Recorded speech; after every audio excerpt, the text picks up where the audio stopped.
तो बांग्लादेश में जो मास रेप किया आपकी सेना ने, क्या आप उसे प्रोस्टिट्यूशन से कनेक्ट कर रहे हैं क्या मेजर नदीम शेख? क्या वो आपके लिए, वो मास रेप तो इतिहास में, पूरी दुनिया के इतिहास के पन्नों में दर्ज है ना, क्या आप उसे प्रोस्टिट्यूशन से कनेक्ट कर रहे हैं क्या? क्या पाकिस्तान की सेना ने जो किया था उस समय वो प्रोस्टिट्यूशन था? आप मेरे से बड़े, आप मेरे से ज्यादा हाईली, सर मैंने आपसे सवाल किया, क्या कोई औरत बगैर किसी जबर के करेगी? सर ये जबर के बगैर करेगी? कोई वॉलंटियर करेगी सेक्स वर्किंग? सर आप नहीं, मेरा जवाब तो सुने आप, मेरा जवाब सुने आप। सर आपने ये कहा कि जी क्या भारत के अंदर वॉलंटियर जो है प्रोस्टिट्यूशन है कि नहीं दुनिया में? आप मुझे आप मुझे ये बता दीजिए, दुनिया में कोई ऐसा देश है जहां पे जो है प्रोस्टिट्यूशन ना हो?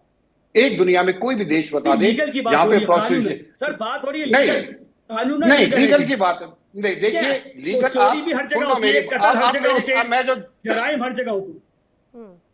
अब मेरी बात का फिर आप मुझे जवाब सुन लो।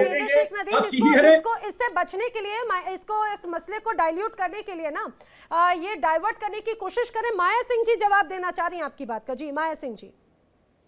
देखिए मेजर साहब, हर एरिया में एक सब जगह होते हैं जो आपने बोला, प्रोस्टिट्यूशन, पेड प्रोस्टिट्यूशन सब जगह होते हैं, वो एक अलग मसला है, वो सब देश में होते हैं, विश्व के किसी भी कोने में जाइए। लेकिन हम जिस पे चर्चा कर रहे हैं वो ये है कि फौज द्वारा जिनको, जो कश्मीरी महिलाओं को, बच्चों के साथ जो अत्याचार हुआ और जो कायदे से इनलीगल था। देखिए आपने कुछ परसेंट एडमिट किया, जबकि रिपोर्ट के अनुसार सर देखिए वो बहुत ज्यादा है, वो बहुत ज्यादा है और स्थिति बड़ी खराब है। नहीं गुनाह है, गलत है, ये एडमिट आप करते हैं, लेकिन जो वहां के लोग हैं वो गुनाह भी नहीं मानते इसको, वो इनको अपना हक अधिकार मानते हैं, कहते हैं हमारे लिए नहीं गुनाह, आपके हिसाब से गुनाह है, लेकिन सब लोग नहीं मानते। आपके यहाँ देखिए फौज के अंदर फौजी सुरक्षित नहीं है। आप ये देखिए, जब पीछे अभी एक रिपोर्ट आई थी, एक बच्चे ने, पूरा बहुत बड़ा अच्छी पोस्ट के बच्चे ने सुसाइड करा था, कि मेरे साथ एक्सप्लॉयटेशन होता था। उसके बाद अभी हम लोग समझ रहे हैं, अभी नाम देते मौलाना साहब, इमरान साहब के नजदीक, इमरान साहब को भी हमने सुना कि उनका भी सेक्सुअल एक्सप्लॉयटेशन आप लोगों ने जेल में कर दिया पुलिस के द्वारा। तो आप ये सोचिए, जो कश्मीरी आम जनता, सीधी आवाम है, अगर बच्चियां, अगर आपके राज्य में वहां सुरक्षित नहीं है और सिर्फ एक रोटी के लिए आप उनके साथ शादी ना करेंगे, उनका एक बलात्कार की स्थिति में लाकर उनको मरने के लिए छोड़ देते हैं, ये न्याय नहीं है। ये किसी भी दिन में नहीं है, चाहे वो आपके हमारे हिंदुस्तान में हो, चाहे आपके पाकिस्तान में हो, ये कहीं भी नहीं आ रहा। हिंदुस्तान बता रही हैं उसका तो जवाब दीजिएगा। और आप बार बार भारत के प्रोस्टिट्यूशन को लेकर आप अपने इस घिनौने कृत्य को छुपाने की जो कोशिश कर रहे हैं। 2025 की साहिल रिपोर्ट आई थी, उस रिपोर्ट को जाकर जरा पढ़िएगा। और मैं तो इस बीच ये जानकारी जुटाने की कोशिश कर रही थी, पाकिस्तान में भी प्रोस्टिट्यूशन पूरी तरह से इलीगल है, लेकिन हुदूद ऑर्डिनेंस, जो जिसे आप जिना लॉ कहते हैं, उसके तहत फिर भी अंडरग्राउंड लगभग 2.5 लाख से ज्यादा सेक्स वर्कर्स एक्टिव हैं। लाहौर का हीरा मंडी, आप जिस तरह से घेरने की बात कर रहे हैं ना, जनरेशन चलती आ रही है वहां से, तो प्लीज आपके इन कृत्यों को जिस तरह से आप कवर करने की कोशिश कर रहे हैं ना, वो आप उल्टा अपनी तरफ ही घिरते हुए नजर आते हैं। और मुझे लगता है एसके मलिक जी ज्यादा बेहतर और आईना दिखा पाएंगे। एसके मलिक जी, बार बार प्रोस्टिट्यूशन या फिर इलीगल प्रोस्टिट्यूशन को भारत का नाम देने की कोशिश करें कि इनके दोस्त आते थे यहाँ पे, ये जिस रूप में तमाम बातें कर रहे हैं, बड़ी बड़ी, खुद का घर घिरा हुआ इन सारी चीजों से, ऐसी पूरी लंबी फहरिस्त रिपोर्ट से भरी हुई है इनकी, यूएनएचसी रिपोर्ट दर्शाती है इनको। नैना जी, मैं एक लॉजिक के साथ आपके, आई एम श्योर कि आप सब जानते हो, बट मैं उसको आपके सामने शेयर करने की कोशिश करता हूँ। जब कोई भी एक ग्रुप, टेररिस्ट ग्रुप हो या कोई भी कंट्री हो या सेना हो, जैसे कि 71 के रेफरेंस में बोल रहा हूं, जब अपने एजेंडे को उसको पूरा करने चलती है तो वहां की लोकल पॉपुलेशन, अगर वो गलत है, उसका विरोध हमेशा करेगी। 71 में यही हुआ, वहां के लोकल आदमियों ने उनकी सुपरमेसी को नहीं माना और वो चाहते कि आप लिटरली गुलामों की तरह रहे, वो नहीं माना। तो क्या हुआ मैम, मैं चीज बताता हूं। इससे पहले जो घटना हुई, एक लॉजिक है, बड़ा कॉमन है और जो सदियों से है, यो कॉमन ये है कि आप जहां पर जिस चीज पर कब्जा करना चाहते हो, चाहे वहां की पॉपुलेशन हो, जमीन हो, तो आप वहां के बाशिंदों का मान मर्दन कीजिए, उनकी इज्जत को तार तार कीजिए, उनके रिलीजियस प्लेसेस को तोड़कर ये बताइए कि हम आपके खुदा, भगवान या जो यीशु है, आप उसको नहीं बख्शते। हमारे तुम तो मोहब्बत से देखिए मेरा, सुनो मेरी बात सुनो, आप मुझे बात करने दीजिए, मैं कोई व्यक्तिगत नहीं हो रहा हूं। तो नैना जी क्या होता है, सबसे आसान टारगेट होता है, अगर कोई आदमी नहीं मान रहा है तो उसके परिवार को उठा लीजिए। उसके परिवार में कौन होता है? सबसे इजी टारगेट महिलाएं और बच्चे और बच्चियां, इनको टारगेट। अब इस चीज को, ये लॉजिक जो थोड़ा सा देने की कोशिश करी, इसको मैं थोड़ा सा और एम्पलीफाई करता हूं। कश्मीर के अंदर शुरू में जो इन्होंने मोटिवेशन दिया जिहाद का, उसके बाद एक ग्राफ ऐसा डाउन आया कि जब मोटिवेशन खत्म होने लगा, इन लोगों ने जो वहां का लोकल रिक्रूटमेंट है उसको करने की कोशिश करी, लेकिन लोगों ने आने से मना कर दिया कि हमने बहुत देख लिया, 8-10 साल लड़ चुके हैं, हमने अपने बच्चे बहुत खोए, हम नहीं देंगे अपने बच्चे। फिर इन्होंने क्या किया, उनको पैसे के दम पे उधर लेके गए पाकिस्तान के अंदर, और उनके अंदर कैंप्स के अंदर मास उनके साथ वो काम करता किया लड़कों के साथ कि वो अपना सर नहीं उठा सके, जिंदगी भर के लिए इनके गुलाम बन गए। दूसरी बात ये है, जब ये टेररिस्ट और वो लड़के आके कश्मीर को इनको बॉर्डर पास कराते थे हथियारों के साथ, एक उसके साथ, तो क्या करते थे ये लोग आएंगे गांव में, क्योंकि लोकल पॉपुलेशन में इनका मर्ज होना आसान होता है, सेम धर्म होने के कारण, सेम पहनावा होने के कारण और तकरीबन सेम भाषा होने के कारण, तो ये वहां के जो हेड होते थे एक परिवारों को चुनकर उनके घरों में जबरदस्ती रुकते थे, पूरी रात वहां रुका जाता था, इनका पूरा खाना वहां होता था, पूरी दावत होती थी, इनको अल्लाह के बंदे कह के, और इनका गांव का सरपंच से ये कहलवाया जाता था कि अल्लाह के बंदे हैं, इनकी हर तरह से सेवा की जाए। वहां पर ये आपकी वेदास है, नहीं मालूम नदीम भाई, सुनो नदीम जी, आपको नहीं मालूम है, तो वहां की बच्चियों के साथ और वहां की महिलाओं के साथ उनसे वो सेवाएं ले जाती थी जिनको कहना भी मेरे ख्याल से टीवी पर मेरे लिए बहुत कंफर्टेबल नहीं है। तो नैना जी, जब आप कश्मीर के अंदर, जब इन्होंने वहां के लोगों को, वहां के फैमिली के हेड को उनका गर्दन नीचे किया, क्योंकि उनकी महिलाओं पे अत्याचार किया, उनकी महिलाओं से साथ वो किया जो लोग यहाँ डिस्कस कर रहे थे, उनकी बच्चियों को उठा के किया, तो वहां के लोगों की गर्दनें थोड़ी नीचे झुक गई और वहां पे उनकी हिम्मत एक तरह से टूटी। लेकिन इसी बीच रोल आता है इंडियन आर्मी का। इंडियन आर्मी ने इस प्रॉब्लम को पहचाना और इसकी मैपिंग की कि ये हो कैसे रहा है, कौन कौन कहां आके ठहरते हैं, और जब लोग इतने तंग आ गए, लोगों ने खुद इंफॉर्मेशन देनी शुरू कर दी और इन लोगों को फिर चुन के इनको एलिमिनेट किया गया। लेकिन ये ऐसी बीमारी है जो ये अपने धर्म की आड़ लेके और जिसको जस्टिफाई करने की कोशिश करते हैं, जिस तरह से मेजर नदीम शेख खासतौर से पाकिस्तान या भारत के अगर उसको ये पूरे जो गंदा काम है, जिहाद के नाम पर जो गंदा खेल चल रहा था, उसे प्रोस्टिट्यूशन का नाम देकर अगर उसको छुपाने की कोशिश कर रहे थे, तो पाकिस्तान का जिना लॉ क्या है, मुझे लगता है वो इनसे बेहतर ज्यादा कोई समझा नहीं पाएगा। और जिस रूप में महिलाओं को जबरदस्ती धकेला जाता है और उसे जिना लॉ के नाम पर उसको उसमें शामिल कर दिया जाता है। मलिक सर कुछ कह रहे हैं? वेल, मेरे साथ डॉक्टर हामिद खान भी कनेक्ट हो चुके हैं पाकिस्तान से। मैं एक ही सेंटेंस करता हूं, फिर नए मेहमान को कर सकते हैं। नैना जी, टेररिस्ट ऑर्गेनाइज तरीके से करके और सेलिब्रेट करते हैं इन हरकतों को, इन अपराधों को सेलिब्रेट करते हैं वो लोग।